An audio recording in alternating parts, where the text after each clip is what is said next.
Today I did a cute little pink cut crease for you guys, and I did it using only one palette, and that is the Tarte and Bloom palette. First I'm going to conceal, and this is going to help keep all the makeup on all day long. I set it with a powder so that it doesn't budge afterwards. I'm using this color to blend as a transition shade, and this is going to help all the colors making a gradient effect. I just soften it up using a lighter color.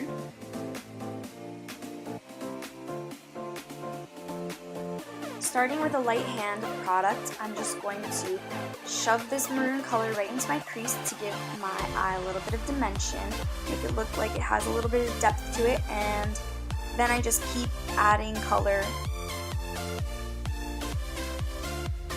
This color needs to be as bold as possible, yet I don't want it to have any sharp edges, so I need to make sure that I'm blending the edge really softly, yet have a bold color.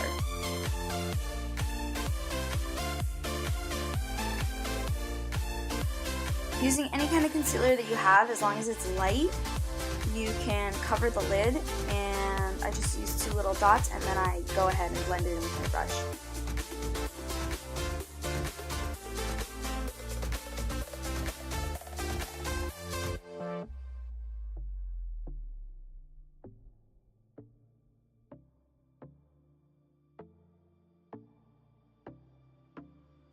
And we're not going to blend the concealer, we want a sharp rounded curve.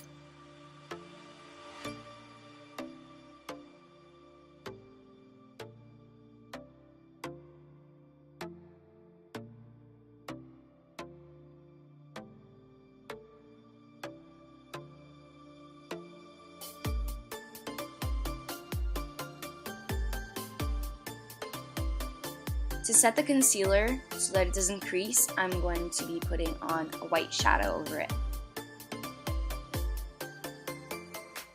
To add color, I'm putting pink right over the white. I'm going back over the cut crease using the same color that I used to make it, and I'm just going to blend it out. I'm using a darker color to blend the edge of the crease just to give it some dimension.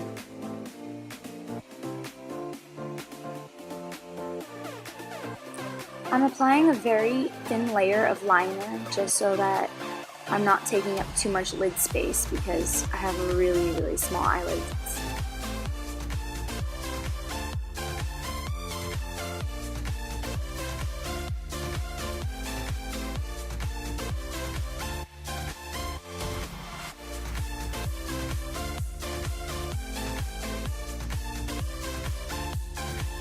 Using windshield wiper motions, I'm just going to go back and darken my crease a little bit.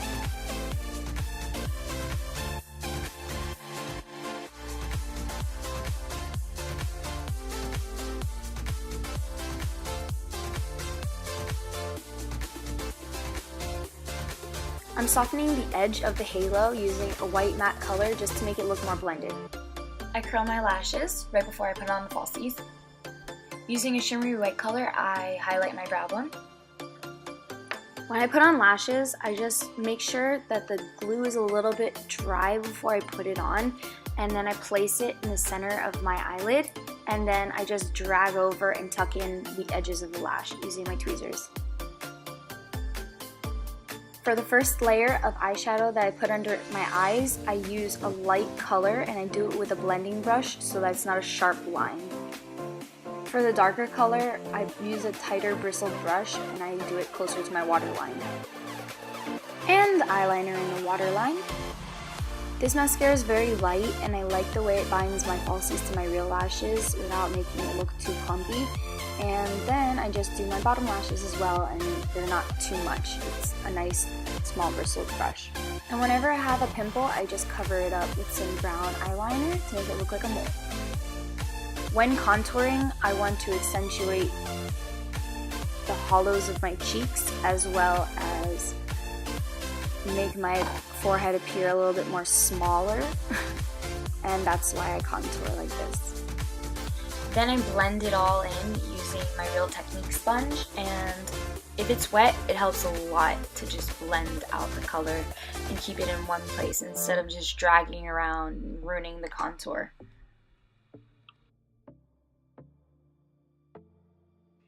I use a concealer that's a shade lighter than the color of my foundation, and I'm just going to put this on the high points of my face as well as the under eyes to diminish any dark circles.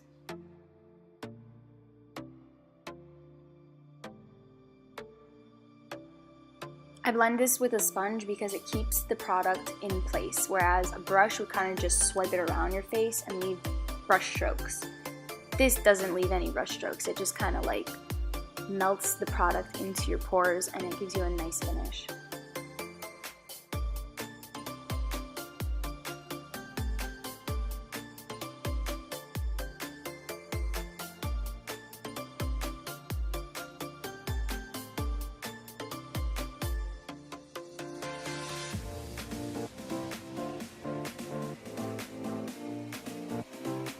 To set the contour in place, I'm just going to use a brown powder to deepen and dramatize all that I have just contoured.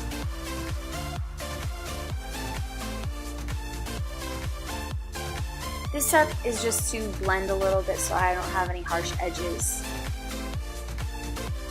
I use the excess on my forehead and right under my jawline just to even out the tone of my skin. When applying blush, I use a very light hand and I make sure that I always tap off the excess because I just want it to look a little bit pink and flushed, nothing too serious. When highlighting, you want to make sure that you are focusing the light right on the high points of your cheeks and on top of your nose and even brow bone if you like.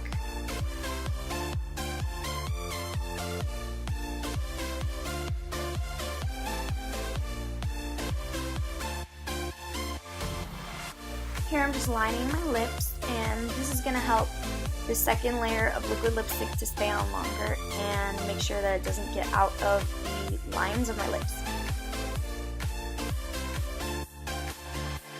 Time to pucker up, sweet chicks. Okay, so for the lips, I put on a light pink color, and then to add a little bit of oomph, I put on a lighter nude in the center of my lips.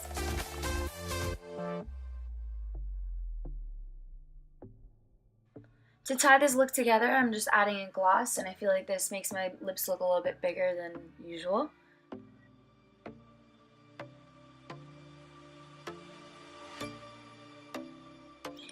I finally use a setting powder to set my makeup in place, and this will prevent any budging of the makeup, and this will also eliminate any of the oils that just lie on the surface of my face.